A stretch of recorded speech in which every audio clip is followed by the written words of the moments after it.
Seja bem-vindo à nossa jornada devocional, compartilhando palavras de fé, amor e esperança. Nós estamos no dia 20 de fevereiro. O tema do nosso devocional é sobre o dilema do saber e o fazer. E o nosso texto base está no Salmo 119, 11, que diz: guardo no coração as tuas palavras para não pecar contra ti.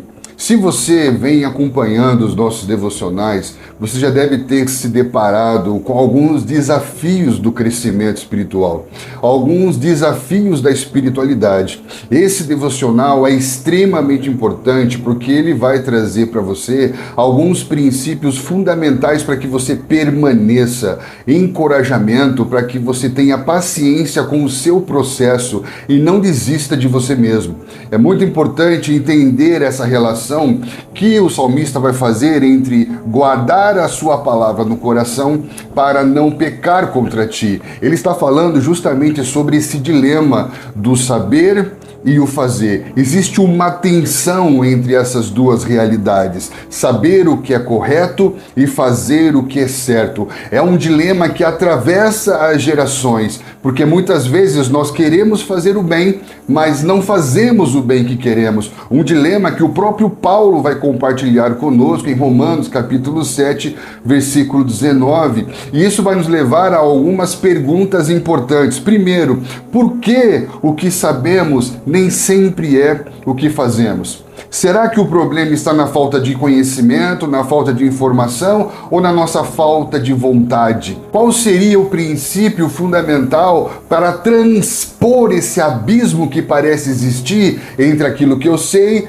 e aquilo que eu quero e aquilo que eu faço? É sobre isso que nós queremos meditar neste devocional. O primeiro princípio que eu quero trazer para você, um princípio que vai trazer luz a esse dilema e nos ajudar a fazer um diagnóstico do problema, está em Apocalipse capítulo 2, versículo 4, porque ali nós vamos encontrar o que nós chamamos de a síndrome de Éfeso. O que seria essa síndrome de Éfeso? Ali fala que tenho, porém, contra ti que abandonaste o seu primeiro amor. João, escrevendo essa profecia à igreja em Éfeso, ele vai reconhecer o perseverante trabalho apologético que os irmãos dessa igreja faziam, colocando à prova todos aqueles que se declaravam apóstolos, mas não eram verdadeiramente apóstolos. Isso é reconhecido como uma boa obra. Porém, essa palavra de edificação vem seguida de uma palavra de exortação,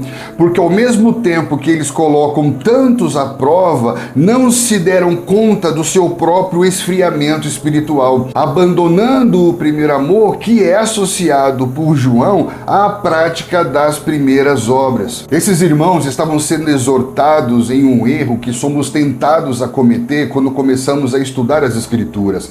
Com a mesma intensidade que eles se apegam ao conhecimento, eles perdem a essência do verdadeiro conhecimento, se vendo num quadro de esfriamento espiritual. E isso vai gerando um abismo entre o que sabemos e o que fazemos. É como saber que o mandamento de Deus é o amor, mas não amar o mandamento de Deus. É o dilema entre o saber intelectual e o saber experimental. Esse dilema gera em nós uma dor, a dor do muito saber e pouco fazer. Tão importante quanto ter um posicionamento correto diante de tantos ventos de doutrinas que enganam a muitos é nós guardarmos o nosso coração da burocratização teológica, guardarmos nosso coração da demagogia retórica religiosa e nos apresentarmos aprovados diante de Deus pela prática da verdade. Quero compartilhar com você um dos nossos valores inegociáveis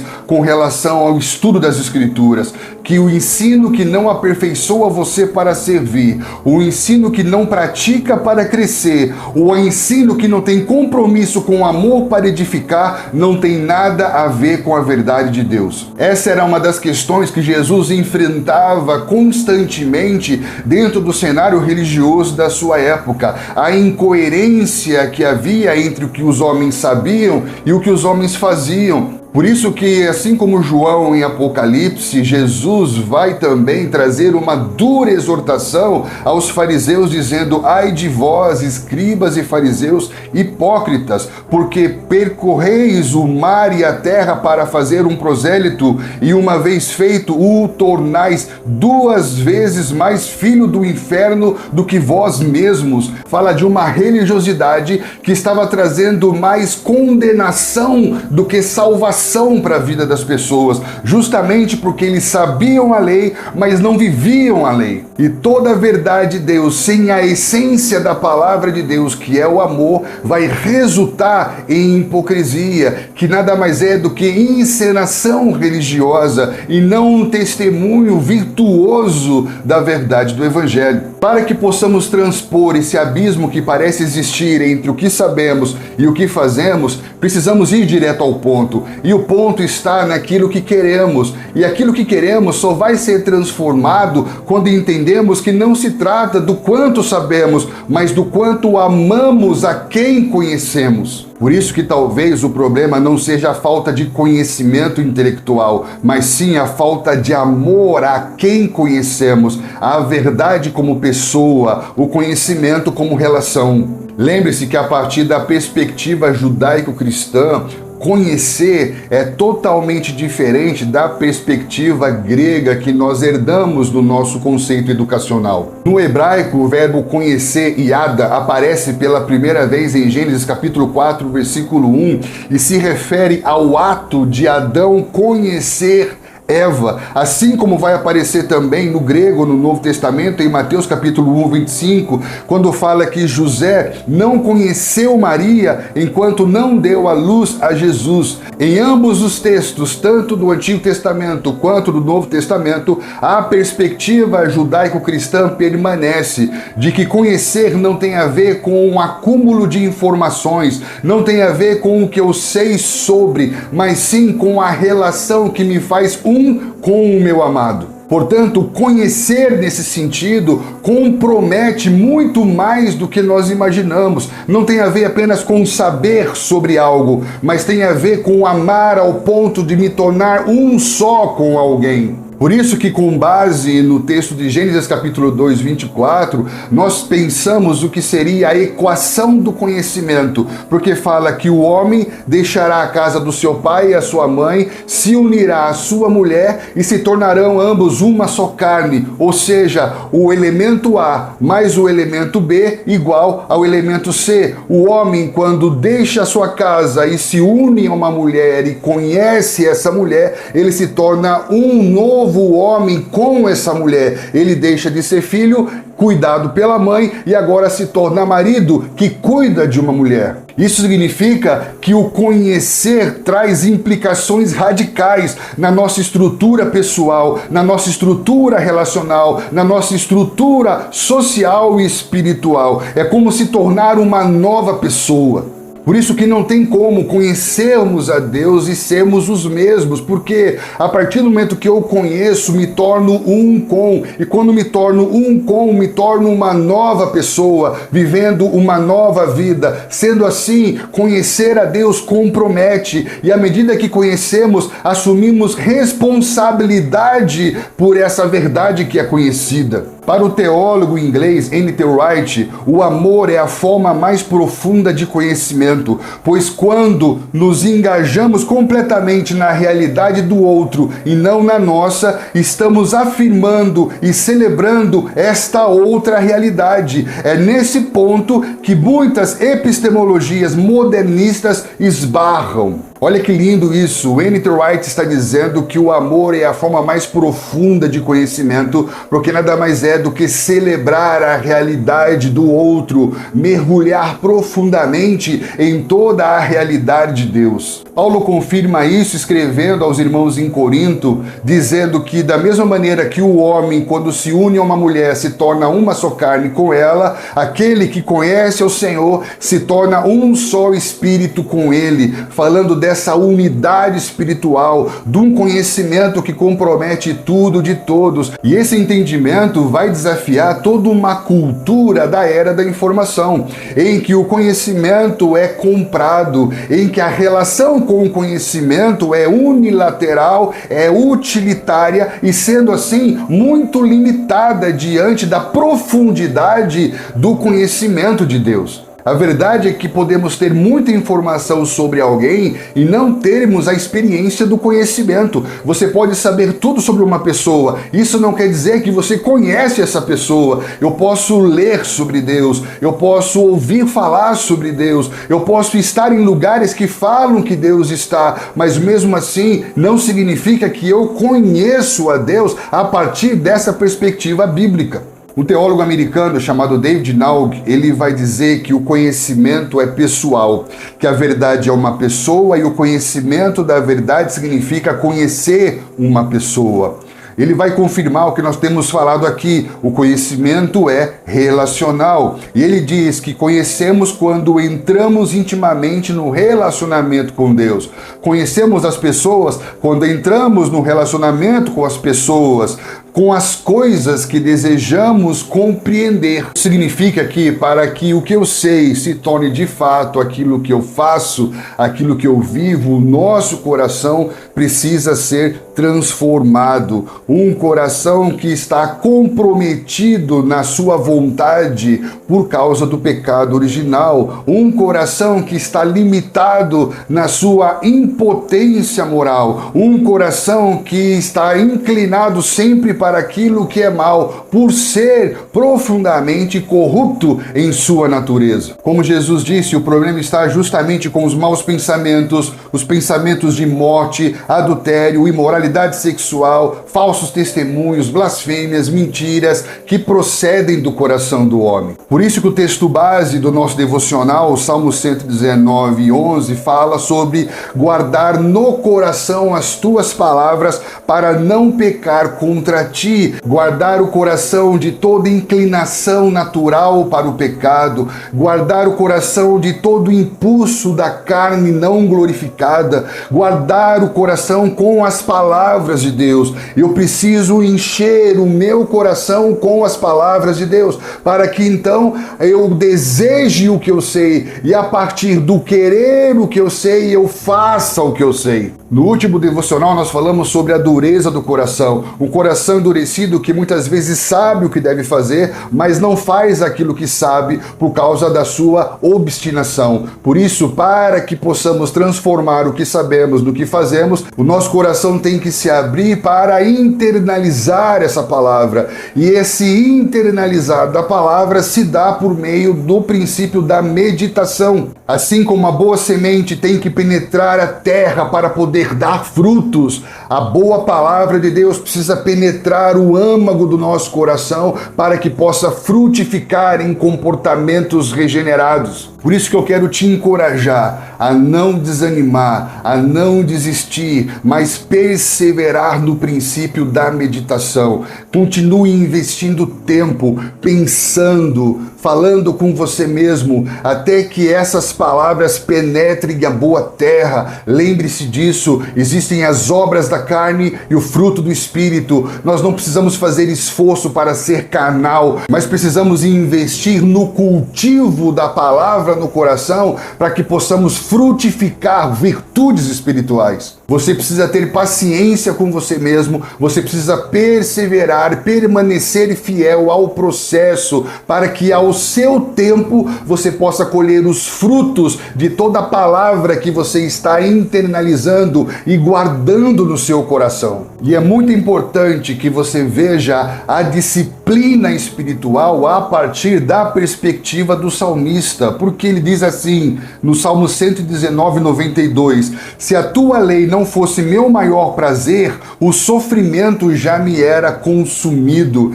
Ele vai dizer no versículo 174, a tua lei é o meu maior prazer. Como que você tem praticado a disciplina da meditação nessa jornada devocional? Você tem pensado disciplina de uma forma penitencial, de uma forma pesada, no sentido de abstinência penosa, ou você tem encontrado prazer e satisfação nesse momento que você tem reservado na sua vida para estar com Deus? John Piper, no seu livro Plena Satisfação em Deus, ele vai dizer: Deus é mais glorificado quando nós estamos mais satisfeitos nele. Deus não é glorificado por esconder seus filhos das dificuldades, mas por sustentá-los nelas. Então, se nós estamos enfrentando desafios, lutas, conflitos interiores, tentações, provações, precisamos não só guardar nosso coração, mas nos esconder completamente em Jesus. E nesse lugar, em Deus, encontrarmos satisfação e desfrute. Jesus vai confirmar esse princípio em João capítulo 15, versículo 11, dizendo: tenho-vos dito estas coisas para que o meu prazer, o meu gozo permaneça em vocês e o vosso prazer, o vosso gozo seja completo. Olha que lindo isso. Ele está falando sobre encontrar esse lugar de plena satisfação nele e nas suas palavras. Calvino vai dizer que esse prazer mencionado por Jesus nesse texto está relacionado à alegria que flui da paz com Deus, que é possuída por todos aqueles que foram justificados pela graça. E o verbo permanecer aqui usado confirma que essa alegria não é temporária, não é uma alegria que passa, mas é uma alegria que permanece para sempre dentro de nós. Jonathan Edwards também vai dizer algo muito importante, que a felicidade da criatura consiste em regozijar-se em Deus, através de quem Deus também é magnificado e exaltado. Isso significa que a finalidade da criação é glorificar a Deus. E o que é glorificar a Deus, senão regozijar-se diante da glória que ele manifestou? Para Edwards, Deus é glorificado não somente por sua glória ser contemplada, mas pelo regozijar-se na sua glória, pelo alegrar-se nele, por encontrar plena satisfação nele. Por isso que John Piper vai dizer que a Bíblia não nos ensina que devemos trazer o prazer em Deus simplesmente como um resultado secundário da nossa obrigação. Ele vai dizer que se não há prazer no que eu faço, o dever de fazer não foi cumprido. Presta atenção nisso. Em outras palavras, se não há prazer na relação com a palavra de Deus e os seus mandamentos, a obediência não foi cumprida e Deus não foi devidamente glorificado. Porque amar aos mandamentos é encontrar prazer em Deus, o Deus dos mandamentos. Isso significa que se não encontramos prazer em Deus, satisfação em Deus, desfrute em Deus, não o glorificamos como devemos, porque Deus é mais glorificado em nós quando nós estamos mais satisfeitos nele. Portanto, ao invés de se perder no esfriamento espiritual por causa do conhecimento intelectual, ao invés de deixar a essência da palavra e da presença de Deus para viver desejos que são passageiros, que são transitórios, que nos levam sempre ao mesmo lugar de vazio, a proposta é que nós venhamos encontrar prazer em Deus. Nós não venhamos ter esse olhar negativo, resistente ao prazer ou à plena satisfação, mas nos sentir preenchidos desse prazer em Deus, porque Deus criou o homem para que ele possa desfrutar da sua presença e glorificá-lo para sempre. Então não permita que esse momento devocional seja pesado, seja penoso, mas que você possa encontrar desfrute, encontrar satisfação. Essa é a verdadeira essência da disciplina. Não é o quanto você sabe, mas é o quanto você se relaciona com a verdade que você conhece. Às vezes, como pai, eu imagino como que eu me sentiria se eu soubesse que a minha filha está se sentindo obrigada a passar um tempo na minha presença e que esse estar na minha presença fosse algo penoso, doloroso, sacrificial. Isso seria uma evidência de uma total desconexão, uma total falta de relacionamento profundo e de conhecimento. Por isso eu quero compartilhar essa palavra com o seu coração, que nessa jornada devocional você não se sinta seduzido pelo brilho do conhecimento que infla o ego humano e nos distancia da essência que é o amor que se evidencia na prática das primeiras obras, na simplicidade, na pureza. A proposta dessa jornada devocional não é que nós venhamos acumular informação, mas que nós possamos viver uma transformação do nosso coração e isso resulte em frutos que permanecem, em um testemunho impactante dentro dos ambientes em que nós estamos inseridos. Lembre-se do que Jesus disse em Mateus capítulo 10, versículo 25: satisfaz ao seu discípulo ser como o seu mestre. A essência da disciplina está em responder ao seu chamado para segui-lo, observando-o com admiração, com disposição de coração